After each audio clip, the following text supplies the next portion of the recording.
और वो स्वयं उस समय कश्मीर रियासत के प्रधानमंत्री थे, यानी वो घटना में भी सीधे इन्वॉल्व हैं और चीफ जस्टिस के पद पर रहे हैं। उन्होंने कहा कि जब उनको लगा कि ये स्थिति नहीं समझ रही है तो उन्होंने उठ के ये कहा कि ठीक है, फिर मैं कराची जाता हूं और जिन्ना से बात करता हूं, यदि वो श्रीनगर में फंसे हुए हिंदुओं को निकलने का सुरक्षित रास्ता दे दें तो हम वहां विलय के लिए तैयार। और तब सरदार पटेल ने इंटरवीन करते हुए कहा सेना अध्यक्ष से कि नहीं, आप जस्टिस महाजन से नहीं, आप चलिए, सेना आएगी। और उन्होंने नेहरू जी की तरफ देख के कहा कि मेरे ख्याल से शेख अब्दुल्ला भी इस बात से सहमत होंगे। और मजे की बात है, शेख अब्दुल्ला नेहरू जी के घर में।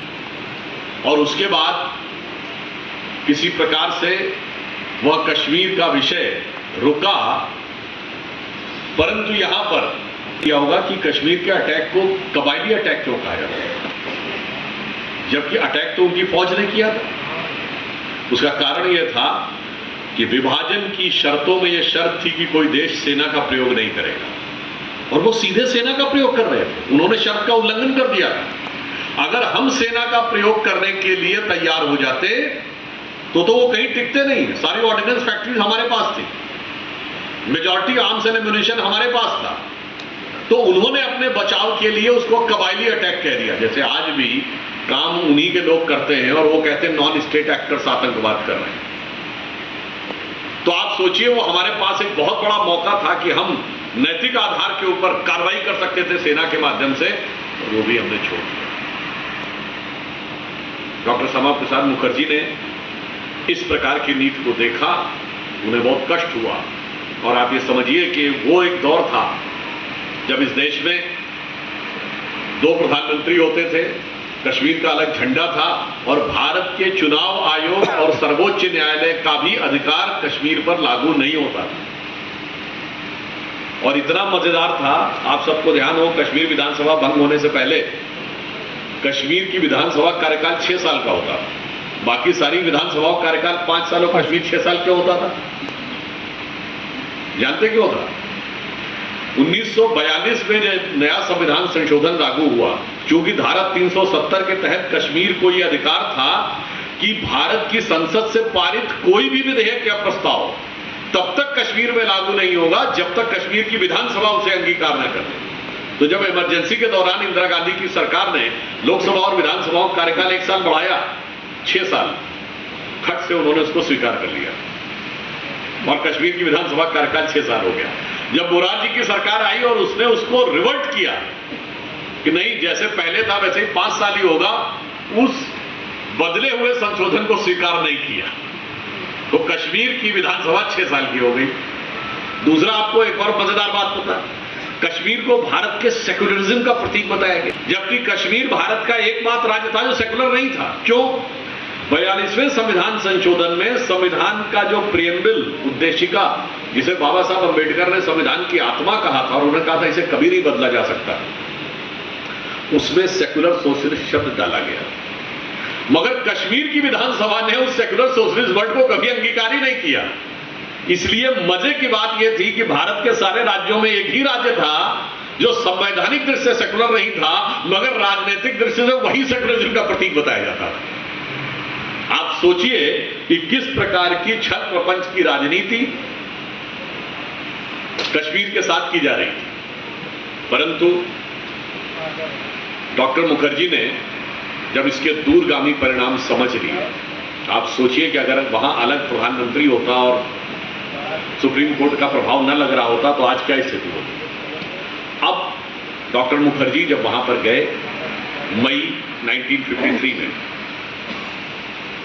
तो उनकी जिस ढंग से मृत्यु हुई उसमें बहुत से टेक्निकल सवाल खड़े हुए। बड़ी सिंपल सी आपको बात बताता हूं, उस समय वहां जाने में परमिट लगता था। परमिट कहां लगता था? जैसे ही आप पंजाब बॉर्डर से कश्मीर में इंटर करते थे परमिट लगता था, लाइक वीजा। परमिट कौन इशू करता था? भारत की सरकार। और पंजाब बॉर्डर पर ही वो चेक होता था, अगर परमिट नहीं है तो आपको वापस कर दिया जाएगा। उससे पहले भी कई लोगों ने प्रयास किया तो उन्हें वापस कर दिया गया। जैसे अगर आपके पास वीजा नहीं है तो आप इमिग्रेशन से अंदर जा ही नहीं सकते। मगर मजे की बात यह है कि डॉक्टर श्यामा प्रसाद मुखर्जी जब गए तो उन्हें जाने दिया गया। अब सोचिए, ये महज संयोग था या एक बहुत गंभीर प्रश्न खड़ा करने वाली बात थी और उन्हें अंदर जाने दिया गया। और जब पूछा गया कि वो परमिट क्यों नहीं आया है तो ये कहा गया कि वो परमिट आगे आ जाएगा। जब वो काफी अंदर चले गए उसके बाद उन्हें अरेस्ट किया गया। किस धारा पे अरेस्ट किया गया? कि वो इलीगल तरीके से अंदर आए हैं उसके लिए अरेस्ट नहीं किया गया, शांति व्यवस्था भंग होने के आधार पर अरेस्ट किया। ऐसा क्यों किया गया? क्योंकि अगर वो इलीगल एंट्री के ऊपर आते तो उस समय के कानून के हिसाब से गैर कानूनी तरीके से अंदर जाना किसका अधिकार क्षेत्र था? भारत सरकार का। तो सर्वोच्च न्यायालय का अधिकार क्षेत्र आ जाता और वह निर्णय उन पर लागू होता। इसलिए वो नहीं किया गया। जब वो अंदर चले गए और शांति व्यवस्था भंग होने की धारा में उन्हें अरेस्ट किया गया तो शांति व्यवस्था भंग होना किसका विषय है? जम्मू कश्मीर का। तो अब इस पे वहां का कानून लागू होगा। अगर वो सीमा पर गिरफ्तार कर लिए जाते तो सुप्रीम कोर्ट से तुरंत उनको छोड़ दिया जाता, पर अगर वो कश्मीर में गए उसके बाद गिरफ्तार हुए तो पूरा जुरिस्डिक्शन जम्मू कश्मीर हाईकोर्ट का आ गया। अब आप सोचिए, चलिए गिरफ्तार कर लिया गया जम्मू में, तो जम्मू में गिरफ्तार करके रखा जाता, उनको ओवरनाइट ट्रेवल करके श्रीनगर क्यों लाया गया? भाई अगर आपको गिरफ्तार किया गया तो आपको श्रीनगर किस खुशी में ले जाया गया? ये और बड़ा संदेह पैदा करता है। और इसके बाद वो कई दिन तक वहां रहे, उनकी तबीयत बिगड़ना शुरू हुई, जिसके की बारे में उनके भाई जिनका नाम था उमा प्रसाद मुखर्जी, उन्होंने भी अपनी पुस्तक में लिखा है। उस दरमियान नेहरू जी कश्मीर भी गए। उन्होंने एक बार भी डॉक्टर श्यामा प्रसाद मुखर्जी का हालचाल लेना भी उचित नहीं समझा। और जब रहस्यमय परिस्थितियों में उनकी मृत्यु हुई, जिसमें पुस्तकों में इसका विवरण है कि उनको स्टेप्टोमाइसिन का इंजेक्शन दिया गया, जिसके लिए उन्होंने मना किया कि उनके कलकत्ता के फैमिली डॉक्टर ने कहा है कि वो उनको रिएक्ट करता है, तो डॉक्टर ने कहा कि नहीं, ये नए प्रकार का है, ये काम करेगा। और उसके बाद जब उनकी स्थिति बिगड़नी शुरू हुई तो आप ये समझिए 4:30-5 बजे उनकी स्थिति बिगड़नी शुरू हुई और 11 बजे एम्बुलेंस नहीं आती है तो फिर उनको उस गेस्ट हाउस से एक नॉर्मल कार में बैठाल कर ले जाया जाता है और फिर उनको एक पाउडर दिया जाता है पेन किलर के नाम पर। वो पाउडर क्या था, उसका कंपोजिशन क्या था, ये किसी को नहीं पता। और ये विषय इसलिए पता चला कि बाद में डॉक्टर श्यामा प्रसाद मुखर्जी जी की बेटी ने उस नर्स को ढूंढ निकाला जो उनका इलाज कर रही थी, और उस नर्स का नाम था राज दुलारी टिक्कू। और उस नर्स ने अपने बयान में उनसे यह कहा कि जब उनकी तबीयत खराब हुई, उसने जाके डॉक्टर शायद जलील मोहम्मद या उनका कुछ ऐसा नाम था, उनको फोन किया तो उन्होंने कहा नहीं सब कुछ ठीक हो जाएगा। जब हालत और बिगड़ने लगी, और मजे की बात यह, वो प्रिस्क्रिप्शन भी गायब हो गया। जांच में वो प्रिस्क्रिप्शन भी नहीं मिला कि उनको दवाएं और वो क्या क्या दी जा रही थी। आप सोचिए, इसके बाद जब उनकी दुखद मृत्यु हो जाती है, उनका आत्म बलिदान हो गया, मगर उसने पूरे देश में वो प्रतिक्रिया उत्पन्न की कि उस समय की सरकार को बाध्य होकर जो उन्होंने नारा दिया था, एक देश में 2 विधान 2 प्रधान 2 निशान नहीं चलेंगे, तो प्रधानमंत्री का पद यानी इसे सदर रियासत कहा जाता था, वो समाप्त करना पड़ा। सुप्रीम कोर्ट और चुनाव आयोग का जुरिस्डिक्शन वहां पर लागू होना शुरू हुआ। यानी एक प्रकार से भारत के एकीकरण के लिए डॉक्टर श्यामा प्रसाद मुखर्जी जी ने बलिदान दिया और हमारी मानचित्र के ऊपर हमारी जो सीमा थी उसको सुरक्षित किया। तो उनके लिए मैं कहना चाहूँगा कि देश वो टूटे जहाँ बलिदानियों का बैठता पहरा नहीं था और मानचित्रों की मिटी वो ही लकीरें, रंग जिन पर रक्त का गहरा नहीं था। तो उन्होंने अपने रक्त से सिंचित करके को सुशोभित किया, परंतु जिन रहस्यमय परिस्थितियों में उन्होंने अपना बलिदान दिया, उसे देखकर जब आज हम सब उनकी स्मृति करते हैं तो हम यह संकल्प लेते हैं और वो जहां भी होंगे उन्हें याद दिलाते हैं कि कितना भी वक्त बदल जाए, कितना भी निदान बदल जाए, कितनी फितरत बदल जाए, मगर हम आपको भूलने नहीं देंगे।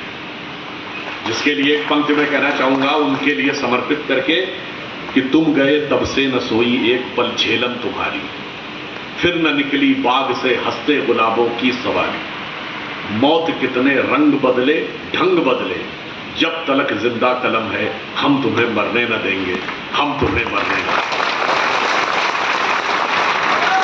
अब इसके बाद अगला विषय आता है। डॉक्टर श्यामा प्रसाद मुखर्जी जी की इस रहस्यमय मृत्यु के बाद बड़ी तीव्र प्रतिक्रिया होनी शुरू होती है पूरे देश में। दिल्ली में रिएक्शन बहुत होता है। अब देखिए 23 जून को उनकी मृत्यु होती है और 29-30 जून के आसपास नेहरू जी 3 लोगों को 3 पत्र लिखते हैं और इसको आप जाके चेक कर सकते हैं। Selected works of Jawaharlal Nehru में ये लेटर्स अवेलेबल है। उनकी माता श्यामा प्रसाद मुखर्जी जी की माता योग माया देवी जी ने नेहरू जी को पत्र लिखा कि मैं एक निष्पक्ष जांच की मांग करते हैं।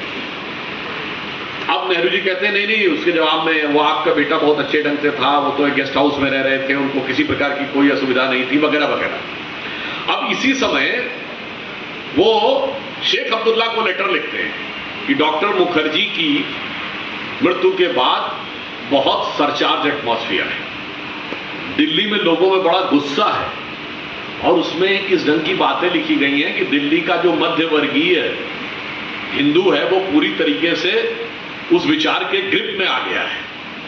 तो मेरा यह विचार है, देखिए वो सलाह दे रहे हैं शेख अब्दुल्ला को कि आप एक स्टेटमेंट जारी करिए जिसमें आप बताइए कि उनको कितने अच्छे ढंग से रखा गया था। और उन्होंने एक पत्र भी लिखा था जिसमें उन्होंने उस समय लिखा था कि वो पूरी तरह स्वस्थ है। भाई वो पत्र तो बहुत दिन पहले लिखा गया था। इस प्रकार आप उन दुनिया को ये बताइए, प्रेस को, कि किस प्रकार से आपने उनको अच्छे ढंग से रखा। अब ये किसको लेटर लिख रहे हैं? शेख अब्दुल्ला को। उनकी माता जी को क्या लिख रहे हैं? नहीं, सब कुछ ठीक था, किसी प्रकार की कोई उनके साथ गलती नहीं थी। तो योग माया देवी जी 4 दिन बाद फिर पत्र लिखती है नेहरू जी को। वो कहती है हमने आपका निष्कर्ष नहीं मांगा था, बगैर जांच के आपने निष्कर्ष दे दिया, मैं तो एक निष्पक्ष जांच की मांग कर रही हूं। अब सुनिए, कांग्रेस के ही चीफ मिनिस्टर थे बंगाल के विधानचंद्र राय। विधानचंद्र राय पत्र लिखते हैं जांच के लिए। अब नेहरू जी, यही जब 29-30 जून के आसपास के सारे पत्र हैं, अब वही नेहरू जी जो शेख अब्दुल्ला को ये समझा रहे हैं और उनकी माता जी को ये लिख रहे हैं, विधानचंद्र राय को क्या लिख रहे हैं? देखिए ये स्थिति बहुत तनावपूर्ण है और दिल्ली से ज्यादा खराब माहौल कोलकाता में है और ये मांग करना उचित नहीं है जांच की, क्योंकि इससे कश्मीर के लोगों पर बड़ा बुरा प्रभाव पड़ेगा। उन्हें लगेगा कि हम उनके मामले में हस्तक्षेप कर रहे हैं। मतलब भारत का एक राज्य है, अगर केंद्र की सरकार ये कह दे कि जांच होगी तो लगेगा कि उनके मामले में हस्तक्षेप कर रहे हैं। और आगे विधानचंद्र राय को लिखे गए संभवतः 29 या 30 जून के लेटर में नेहरू जी लिखते हैं कि मुझे नहीं पता कि जांच का निष्कर्ष क्या है। हो सकता है जांच में यह निष्कर्ष निकल आए कि उनके इलाज में थोड़ी बहुत लापरवाही बरती गई थी, तो इसके परिणाम बहुत घातक हो सकते हैं, इसलिए आप ये मांग छोड़ दीजिए। तो आप सोचिए 24 से 48 घंटे में 3 लोगों को 3 अलग प्रकार के पत्र। शेख अब्दुल्ला को एक चीज समझाना कि आप ये बताइए कि सब कुछ ठीक था, योग माया देवी जी उनकी माता जी को यह बताना कि सब कुछ ठीक था, और बंगाल के मुख्यमंत्री को कहना है कि मुझे नहीं पता कि ठीक था कि नहीं, याद में क्या निकल आएगा ये मुझे पता नहीं है। यह दर्शाता है कि उस समय कितनी बड़ी चुनौती और किस रहस्यमय परिस्थितियों में डॉक्टर श्यामा प्रसाद मुखर्जी जी ने बलिदान दिया। मगर हम ये कह सकते हैं कि स्वतंत्र भारत के वो प्रथम राजनीतिक व्यक्ति थे जिन्होंने इस देश की रक्षा के लिए अपने प्राणों की आहुति दी, और उसी का वो आधार बना जो संकल्प रह गया था अधूरा। अटल जी की कविता थी ना, 15 अगस्त का दिन कहता आजादी अभी अधूरी है, सपने सच होने बाकी है, रावी की शपथ न पूरी है। तो जो शपथ रह गई थी 5 अगस्त 2019 को, जब मोदी जी की सरकार ने हमें स्पष्ट बहुमत मिला, धारा 370 को पूरी तरीके से समाप्त कर दिया, 35A को समाप्त कर दिया। तो आप सोचिए उसमें कितनी कैसी बातें थी। आपको पता 35A धारा क्या थी?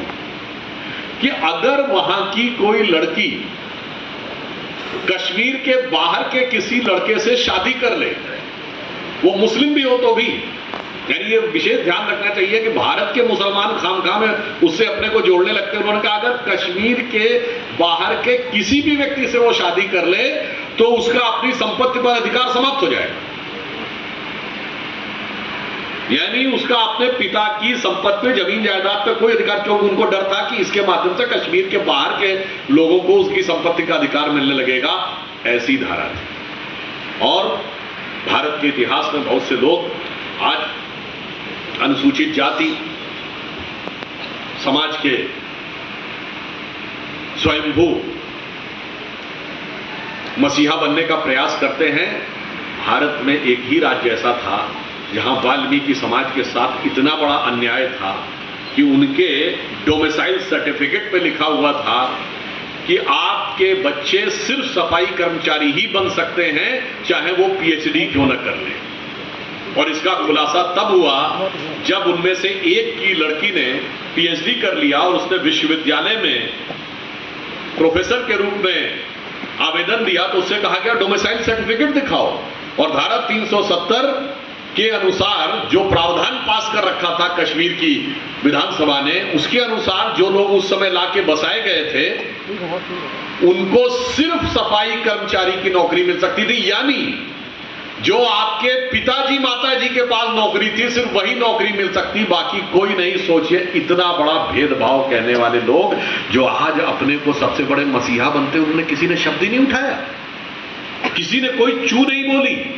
आप सोचिए कि डॉक्टर श्यामा प्रसाद मुखर्जी कितने दूरदर्शी थे कि इन सारी चीजों को जब समाप्त हुआ 2019 में, तो मैं कहना चाहता हूं कि वाल्मीकि समाज को न्याय मिला। उस समय जो हमारे गुजर बकरवाल थे, एकमात्र राज्य था जहां विधानसभा में एससी एसटी को रिजर्वेशन ही नहीं था। सोचिए आज आरक्षण के स्वयंभू मसीहा बोलते ही नहीं कि उस राज्य में आरक्षण था ही नहीं। और नौकरी में कैसा था कि जो तुम्हारे पिताजी ने काम किया वही होगा। उन सारे गम की काली रातों को मोदी जी ने समाप्त किया। तो मैं एक लाइन उनके लिए कहना चाहूंगा कि दर्द की रात गई और गम के जमाने भी गए और मोदी जी की हिम्मत से कई दाग पुराने भी गए।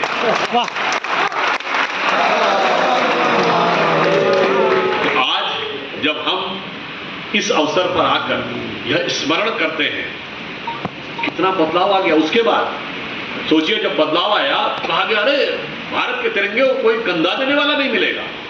और आज डल लेक पे तिरंगे की कतार देखिए। लोग कहते थे उस कश्मीर में जहां लाल चौक पर गवर्नर 15 अगस्त और 26 जनवरी को झंडा नहीं फहरा सकते। 1989 से 1999 तक, जब आपको याद हो डॉक्टर मुरली मनोहर जोशी हमारे राष्ट्रीय अध्यक्ष थे, तिरंगा यात्रा निकाली गई थी और तब मोदी जी युवा नेता के रूप में 26 जनवरी 1992 को वहीं गए थे तिरंगा फहराने के लिए। सोचिए राज्यपाल की यह स्थिति नहीं थी कि वो 26 जनवरी 15 अगस्त को तिरंगा फहरा सके। ये 26 जनवरी 89 के बाद 26 जनवरी 99 को जब हमारी सरकार बन गई केंद्र में अटल जी के नेतृत्व में मार्च 98 में, तो 26 जनवरी 99 10 साल के बाद पहला मौका आया था जब तिरंगा फहराया गया। आप सोचिए कि अगर डॉक्टर मुखर्जी ने बलिदान नहीं दिया होता तो उस परिस्थिति में क्या होता। और अब स्थिति यह है कि सबसे ज्यादा टूरिस्ट पिछले एक साल में वहां गए। और मजे की बात आपको बताएं, कश्मीर के मुद्दे के ऊपर ये लोग कहते थे कि जब भी कभी प्रस्ताव आता था तो ऑर्गेनाइजेशन ऑफ इस्लामिक कंट्रीज हमारे खिलाफ रहता है। यहां कश्मीर में जो पहला फॉरेन डायरेक्ट इन्वेस्टमेंट आया वो जानते किस देश से आया? यूनाइटेड अरब अमीरात से। आप सोचिए कितना बड़ा बदलाव आ गया कि जिस कश्मीर घाटी में खड़े होकर आईएसआईएस के झंडे दिखते थे, पाकिस्तान जिंदाबाद के नारे लगते थे, मेरी जान पाकिस्तान के नारे लगते थे, वहां पे अब डल लेक के ऊपर सिर्फ तिरंगे ही नहीं दिखे, G20 समिट में 20 देशों के झंडे एक साथ दिखे। और उसके उपरांत क्या हुआ? पहली बार कश्मीर में 25-30 साल के बाद सिनेमा घर खुले। अभी चुनाव हुआ, बारामूला अनंतनाग में 68%, 72% पोलिंग हुई, श्रीनगर में 40% के आसपास हुई। परंतु इस चुनाव में पहली बार ऐसा हुआ रात 9 बजे तक, पत्रकार लोग भी कहते थे कि बड़ा आश्चर्य लगता है, रात 9 बजे तक चुनाव प्रचार हो रहा है। इस प्रकार की स्थितियां, फिर भी कुछ ऐसी शक्तियां हैं जो कि अभी भी वहां पर शांति नहीं स्थापित करना चाहती हैं। मगर जो लोग आज हमसे पूछते हैं कि कश्मीर में अभी रियासी की घटना हुई, इस प्रकार की घटनाएं निश्चित रूप से हुई, मगर हमारी सरकार आने से पहले ये घटनाएं क्या थी? याद करिए 2014 से पहले का मुकाम। और मैं युवा पीढ़ी को याद दिलाना चाहता हूं, जो लोग अभी यंग हैं, 18, 19, 20 साल के, उनकी मेमोरी में नहीं होगा कहां धमाके नहीं होते थे। इसी काशी में संकट मोचन मंदिर पर भी धमाका हुआ था और अदालत में भी धमाका हुआ था। लखनऊ, फैजाबाद और वाराणसी की जिला अदालतों में धमाका। राम मंदिर पे 2005 में आतंकवादी अटैक, और दिल्ली में धमाके, मुंबई में धमाके, चंडीगढ़ में धमाके, चेन्नई में धमाके, गुवाहाटी, नागपुर, जयपुर, बेंगलोर, हैदराबाद। कौन सा ऐसा इलाका था जहां बम विस्फोट नहीं होते थे? चलती ट्रेन में धमाके, चलती बस में धमाके। याद करिए, पार्कों से लेकर रेलवे स्टेशन और बस स्टेशन में लिखा रहता था छूना नहीं, कोई संदिग्ध चीज हो सकती है, धमाका हो सकता है। आज वो कहीं दिखता है? वो सिमट कर दक्षिण कश्मीर के 4 जिलों तक चला गया। उसके बाद लोग कहते हैं आज के भारत में डर लगता है। यानी जब इतने धमाके होते थे तब डर नहीं लगता था, आज डर लगने लगा है। तो आप समझ सकते हैं जो लोग डर की बात कहते हैं उनकी मानसिकता किस प्रकार के डर से नियंत्रित हो रही है। और अब तो ऐसी विचित्र बातें कि पाकिस्तान ये कहता है कि उनके यहां बहुत सारे लोग आतंकवादी ठोक दिए जा रहे हैं, वो आरोप भारत पे लगा रहा है। मतलब दहशत में वो आ गए। वो सच है क्या है वो अलग बात है, परंतु वो आरोप लगा रहा। हमारी सरकार ने कहा हमारा कोई इन्वॉल्वमेंट नहीं है। मगर इतनी दहशत हो गई है कि वहां आतंकवादी मारे जा रहे हैं, तो उन्होंने कहा कि साहब यहां से हो रहा है। इसलिए मैं कहना चाहता हूं, अभी हाल ही में चुनाव संपन्न हुए और आपने देखा ये चुनाव एक मामले में, आप सब प्रबुद्ध लोग हैं, सोचिए भारत के इतिहास के बड़े अद्भुत चुनाव थे। आपको नहीं याद होगा कभी कोई देश में ऐसा चुनाव हुआ हो जब विदेश की धरती पर बैठे हुए किसी धन कुबेर ने कहा हो, जॉर्ज सोरस ने, कि मैं $1 बिलियन रखे हूं मोदी की सरकार को हटाने के लिए। कोई चुनाव याद है आपको? कोई चुनाव आपको नहीं याद होगा जब पाकिस्तान के मंत्री स्तर के व्यक्ति ने, फवाद चौधरी ने, सिर्फ यहां के चुनावों में एक पार्टी का पक्ष ही नहीं लिया हो। फवाद चौधरी के ट्वीट पढ़े। और ये फवाद चौधरी कौन है जिसने पाकिस्तान की नेशनल असेंबली में खड़े होकर कहा था कि हमने पुलवामा तक घुस के मारा है। यानी अब कोई सबूत की आवश्यकता नहीं है, फ्लोर ऑफ द हाउस पे गवर्नमेंट के मिनिस्टर का बयान है। This is the authentic statement of the government of the day. और वो कहता है कि बीजेपी जानी चाहिए, मोदी हटना चाहिए, उसके बाद जो मर्जी होंगे कर लेंगे। यानी इन वर्बेटम, शब्दशः और भावशः वही भाव जो इंडी गठबंधन वाले व्यक्त कर रहे हैं। तीसरा पॉइंट, चुनाव भारत में हो रहे हैं, ये विदेश के अखबारों में आर्टिकल क्यों लिखे जा रहे हैं? शशि थरूर बांग्लादेश के अखबार द डेली स्टार में आर्टिकल लिखते हैं और शीर्षक क्या होता है? Modi has to go. कभी आपको सुना है कोई चुनाव लोकसभा का? आपको याद है जब भारत के मुख्य विपक्षी दल ने विदेश में जाकर आर्टिकल लिखे? और चौथा पॉइंट, बहुत छोटा सा पॉइंट है जिस तरफ लोगों का ध्यान नहीं गया है। अब अखबारों में पढ़े हुए बात नहीं कर रहे हैं। यह एकमात्र चुनाव था जब रूस की सरकार ने ऑफिशियली, उनके विदेश मंत्रालय ने बयान दिया कि भारत के चुनावों में विदेशी हस्तक्षेप हो रहा है। First time a government has given a statement. I am not talking about the published in any newspaper. और अब आप सोचिए, आपको लग रहा है बहुत सहज और सामान्य था। आप में से कितने लोग